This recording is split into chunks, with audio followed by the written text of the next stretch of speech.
I entered the living room with Mark, a man I'd been secretly seeing for a few months. John, my husband, sat on the couch engrossed in a TV show. His face lit up with a smile when he saw me, but it quickly faded when he noticed Mark standing beside me. "John, we need to talk," I said, my voice trembling slightly. John turned off the TV and glanced at me, confusion clouding his expression. "This is Mark," I continued, gesturing towards him. "He wants you to share me with him, and we can't say no." John's face drained of color. He didn't respond, just stood up abruptly and walked out of the room without a word. The sound of the toilet flushing followed, echoing in the silence that settled between Mark and me. Mark shrugged nonchalantly, his demeanor betraying no hint of concern. We stood there awkwardly, unsure of what would happen next.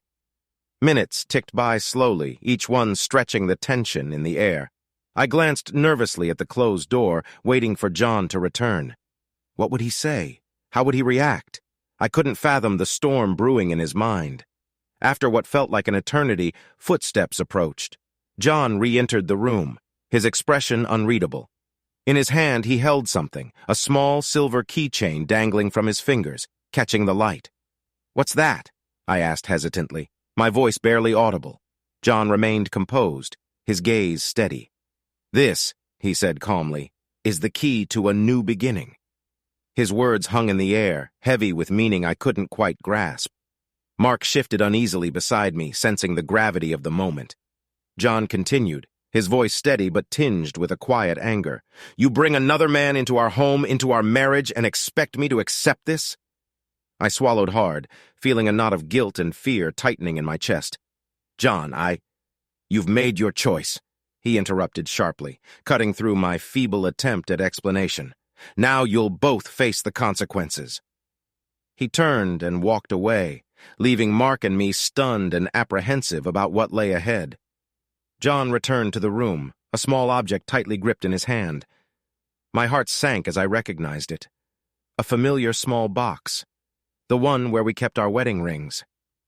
He held it out, his expression unreadable, and opened it slowly to reveal its empty interior. "I flushed our wedding rings down the toilet," John stated calmly, his voice steady but laced with restrained emotion. "I guess we won't be needing them anymore." Shock and disbelief washed over me. The weight of his actions hit me like a physical blow. I exchanged a glance with Mark, who stood by awkwardly, unsure of how to react to the escalating situation. John placed the empty box on the table with deliberate care and returned to the couch. His posture relaxed, but his eyes burning with an intensity one had never seen before. The silence in the room was suffocating, broken only by the distant hum of appliances and the faint ticking of a clock. I struggled to find words to make sense of the turmoil swirling inside me. "John, why?" I began, my voice trembling. "Why?" John cut in sharply, his tone betraying a mix of hurt and righteous anger. "Because you brought another man into our marriage, into our home, and expected everything to remain the same?" His words struck a nerve, a painful reminder of the choices I had made and their consequences. Guilt knotted me, mingling with fear of what would come next. Mark shifted uncomfortably, breaking the tense silence. "John, maybe we should?" "No," John interrupted firmly, his gaze fixed on me. "There's no we anymore." I felt the weight of his words like a lead weight on my chest. The reality of his actions, the symbolic flushing away of our marriage, left me reeling. Tears welled up in my eyes, a mixture of remorse and helplessness washing over me. John's expression softened slightly as he glanced at me, a flicker of pain crossing his features before he composed himself again. "This is how it has to be," he said quietly, more to himself than to us. Mark remained silent, his presence a reminder of the rift I had caused. I wanted to reach out to undo the damage. But John's calm resolve and the emptiness of the ring box were stark reminders of the irreparable breach between us. Hours passed in strained silence, each minute stretching into eternity. Mark eventually excused himself, leaving me alone with John and the echoes of what had transpired. He retreated to our bedroom, shutting the door with a finality that underscored the end of our shared life. Alone in the living room, I sat numbly on the couch, grappling with the devastating consequences of my actions. The weight of John's quiet anger and his deliberate gestures, the flushed rings, the emptied box, pressed down on me like a heavy burden. As night descended outside, casting shadows across the room, I realized with a sinking feeling that John's calm exterior masked a storm of hurt and betrayal. The object in his hand had become a symbol of our shattered trust and the unraveling of everything we had built together. "Why are you doing this?" John's voice cut through the tense air, his tone steady but tinged with hurt. His eyes, usually warm and comforting, now held a glint of anguish as he confronted me. Tears welled up in my eyes as I struggled to find the right words. "I love you, John," I managed to say, my voice choked with emotion, but I also love Mark. I thought we could make this work together. John shook his head slowly, his disbelief palpable. "You can't have both of us," he said quietly, his words carrying the weight of finality. "You made your choice the moment you brought him into our home." Mark, sensing the tension, stepped forward tentatively. "Maybe we can talk about this," he suggested, his voice calm but uncertain. "We can find a solution that works for everyone." John's jaw clenched, his eyes narrowing with resolve. "The only solution I see," he said isolé, his tone cutting through the air like a knife, "is for you to leave. Both of you." The stark reality of his words hung in the room, each syllable driving home the depth of his hurt and betrayal. I glanced at Mark, silently pleading for him to say something, to offer a way to bridge the chasm that had opened up between us. Mark hesitated, visibly grappling with the gravity of the situation. "John, please," he started, his voice wavering slightly. "We care about you. We don't want—" "Don't!" John interrupted sharply, his gaze flickering between us. "Don't pretend this is about caring." The room fell silent again, the tension thickening with each passing moment. I felt the weight of John's accusation, the guilt of my actions pressing down on me like a heavy burden. How had everything spiraled out of control so quickly? "I never wanted to hurt you," I whispered, my voice barely audible amidst the charged atmosphere. John's expression softened for a fleeting moment, a shadow of the love and warmth we had once shared flickering in his eyes. "But you did," he said quietly, his voice tinged with sorrow. "You've shattered everything we had." I reached out tentatively, wanting to touch him, to erase the pain etched on his face. But he stepped back, his retreat a physical manifestation of the emotional distance that now separated us. Mark shifted uncomfortably, unsure of his place in the unfolding drama. "John, maybe we should give each other some time," he suggested tentatively, his voice tinged with uncertainty. John's gaze hardened, his resolve solidifying. "Time won't change what you've done," he said firmly. "You both need to leave. Now." The finality of his words hung in the air, leaving no room for argument or negotiation.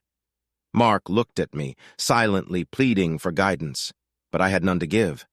The reality of our shattered marriage and the consequences of my choices crashed down on me with brutal clarity. With a heavy heart, Mark and I gathered our things in silence, packing away the remnants of a life that had splintered beyond repair. John watched silently, his eyes betraying a mix of pain and resignation.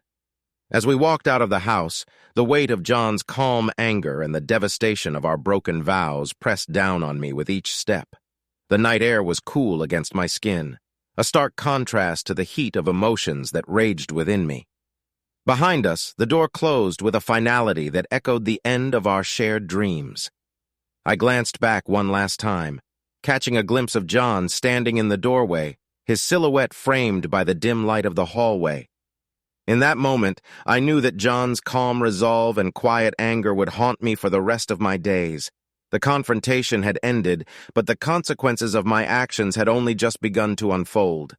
That night, after the confrontation with John, Mark and I left his house in a state of somber disbelief. I stayed with Mark, but despite the physical distance, I couldn't shake the feeling that John wasn't finished with us. His calm demeanor had been unsettlingly composed, too accepting given the gravity of the situation. I knew him well enough to understand that beneath that calm exterior, he was brewing something. Days passed in a haze of uncertainty. I couldn't sleep, couldn't eat properly, haunted by the echoes of John's quiet anger and the shattered pieces of our marriage.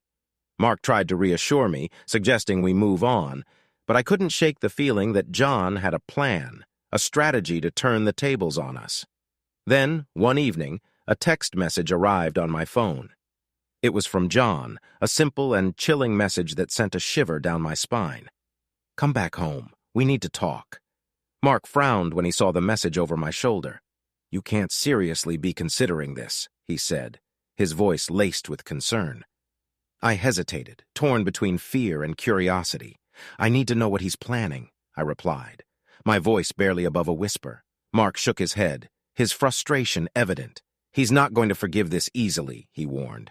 It could be a trap, but I couldn't ignore the gnawing uncertainty that plagued me. Against Mark's advice, I made a decision. I needed answers, closure, whatever form it might take. The drive back to our house was nerve-wracking. Every mile felt like a step closer to an unknown fate. When I arrived, the house was quiet, bathed in the soft glow of twilight. I let myself in, heart pounding in my chest. John was waiting for me in the living room, sitting on the couch with a bottle of wine placed on the table in front of him. His gaze met mine as I entered, his expression unreadable. "You came?" he stated calmly, his voice devoid of the anger I had expected. I nodded, unable to speak. The air between us was thick with unspoken words, the weight of our fractured relationship hanging heavy in the room. John gestured to the couch opposite him, a silent invitation to sit. I hesitated for a moment before lowering myself onto the seat, acutely aware of the space between us. He poured 2 glasses of wine, handing one to me. I took it hesitantly, unsure of his intentions. We sat in silence for a long moment, each sip of wine, attentive gesture towards easing the tension. Finally, John spoke, his voice measured. "I've had time to think," he began, his eyes fixed on mine. "About what happened about us, I swallowed hard, unsure of what to expect. John, He held up a hand, silencing me. "Listen," he said softly. "I'm not here to rehash the past. What's done is done, but we need to move forward." His words took me by surprise. I had anticipated anger, accusations, but instead there was a calm resolve in his tone that unsettled me even more. "I've made a decision," John continued, his gaze unwavering. "I want a fresh start." I blinked, processing his words. "A fresh start?" I echoed, my voice barely a whisper. John nodded, his expression serious. "Yes, but there are conditions." My heart raced, anticipation mingling with dread. "Conditions?" He leaned forward slightly, his eyes searching mine. "You and Mark leave town," he said bluntly. "Tonight, and you never come back." The demand hit me like a physical blow. "John, No," he interrupted firmly. "This is not negotiable. You brought him into our lives, into our home. Now you both leave, and we'll pretend this never happened." I struggled to find words to comprehend the magnitude of his ultimatum. "What about us?" I finally managed to ask, my voice trembling. John's gaze softened momentarily, a flicker of sadness crossing his features. "There is no more us," he said quietly. "Not after this." Tears welled up in my eyes, a mixture of regret and sorrow overwhelming me. "John, please." He shook his head, his resolve firm. "It's too late for please," he said gently. "You made your choice. Now you have to live with the consequences." Silence enveloped us once more, the weight of his words settling over me like a heavy shroud. The wine sat untouched in my hand, the taste bitter against my tongue. His past intense stillness before I finally nodded, a silent acceptance of the inevitable. "I'll go," I whispered, my voice breaking. John nodded, his expression unreadable. "Goodbye," he said quietly, his eyes never leaving mine. I stood slowly, the room spinning around me as I walked out of our house for the last time. I knew that John's calm resolve and his meticulously laid plan had won. He ached in my heart, and the weight of my choices followed me into the night. Leaving behind a trail of shattered dreams and unanswered questions, John poured 2 glasses of wine, handing one to me with a calm demeanor that belied the storm brewing beneath the surface. His voice, steady and collected, cut through the tension in the room like a knife. "I thought we should talk about what happened," he began, his gaze fixed on mine over the rim of his glass. I took a hesitant sip of the wine, its taste bitter on my tongue as unease settled in the pit of my stomach. "What do you want to talk about?" I asked quietly, unable to meet his gaze. John's smile was fleeting, devoid of warmth. "I just wanted to say goodbye properly," he replied, his voice measured, "and to let you know that I filed for divorce. You'll be hearing from my lawyer soon." The words hit me like a physical blow, sending a wave of panic coursing through me. "John, please," I pleaded, desperation creeping into my voice. "Let's talk about this. We can find a way to fix things." He shook his head slowly, his expression hardening. "It's too late for that," he said firmly, his eyes unwavering. "You made your choice, and now you have to live with it." Tears welled up in my eyes, a mix of fear, regret, and sorrow threatening to overwhelm me. The reality of what I had done, bringing another man into our marriage, shattering the trust we had built, crashed down on me with unbearable weight. "I didn't mean for this to happen," I whispered, my voice cracking with emotion. "I never wanted to hurt you." John's face softened momentarily, a flicker of pain crossing his features before he composed himself again. "Intentions don't change the outcome," he said quietly, his words echoing in the hollow space between us. Silence settled over us like a heavy shroud, broken only by the faint ticking of a clock somewhere in the room. The wine in my glass remained untouched, the gesture of peace it was intended to convey now a bitter reminder of the rift between us. "I loved you," John said suddenly, his voice barely above a whisper. "I trusted you with everything." His words pierced through me, a stark reminder of the love and trust one had betrayed. Guilt washed over me in relentless waves, mingling with the fear of what lay ahead. "I know I can't undo what I've done," I said finally, my voice steadier now. "But please, John, don't shut me out like this. We can find a way to move forward."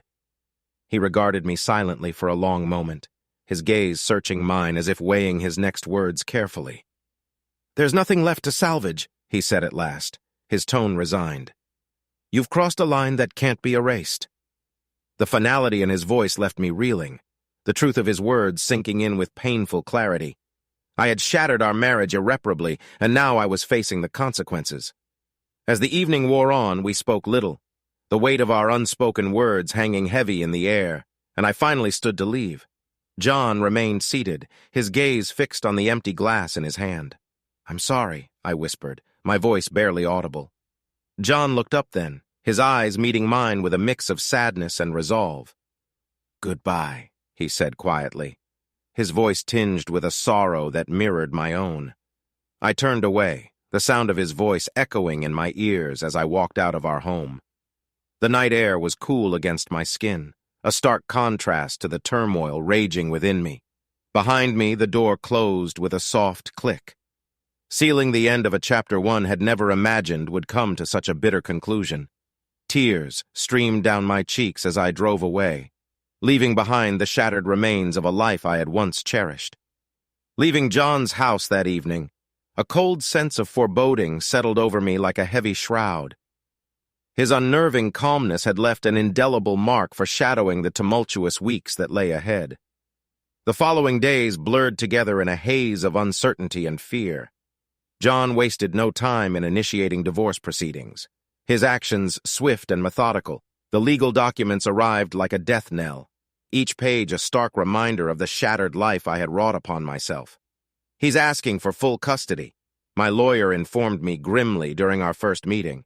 "Deciding your affair as grounds for instability."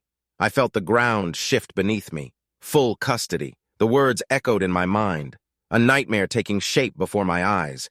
I had always believed I was a good mother, but now my actions threatened to strip me of everything I held dear. Mark, once a pillar of support, began to withdraw under the weight of our crumbling relationship and the mounting legal pressures. His calls became less frequent, his visits sporadic. The guilt of involving him in my betrayal weighed heavily on my conscience, driving a wedge between us that widened with each passing day. "I can't do this," Mark confessed one evening. His voice strained with emotion. "I thought we could make it work, but everything's falling apart." Tears streamed down my cheeks as I listened, knowing deep down that he was right. Our foundation had been built on deceit and betrayal, a shaky ground that could no longer sustain us. These turned into weeks as the legal battle intensified. John's lawyers presented evidence of my affair with Mark, painting a damning picture of my character. Witness statements, text messages, photographs, all laid bare for the court to scrutinize. In the courtroom, I sat with a sinking feeling as my life unraveled before the judge's eyes. John, composed and resolute, presented himself as the stable and devoted parent, contrasting sharply with the image of instability painted of me. "He deserves full custody," the judge pronounced finally, her words a hammer blow to my hopes. "Miss Smith, your actions have shown a disregard for the well-being of your children." I felt numb as the reality sank in. Full custody granted to John, my children, the center of my world, slipping away from me because of choices I could never take back. Inside the courtroom, John approached me with a cold determination in his eyes. "This is what you brought upon yourself," he said quietly, his voice devoid of the anger I expected. "I warned you there would be consequences." Tears welled up in my eyes, a mix of regret and helplessness overwhelming me.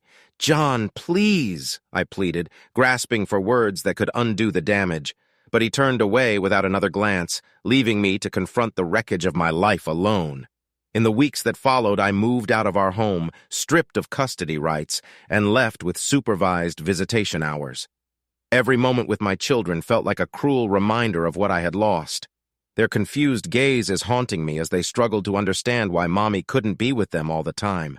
Mark, burdened by guilt and the weight of our fractured relationship, eventually withdrew completely. "I can't do this anymore," he confessed during our final conversation. "I'm sorry, but I need to move on."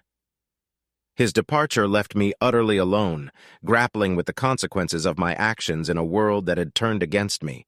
Friends and family, once pillars of support, distanced themselves, unable to reconcile the person I had become with the person they once knew. As the days stretched into months, I watched from a distance as John rebuilt his life.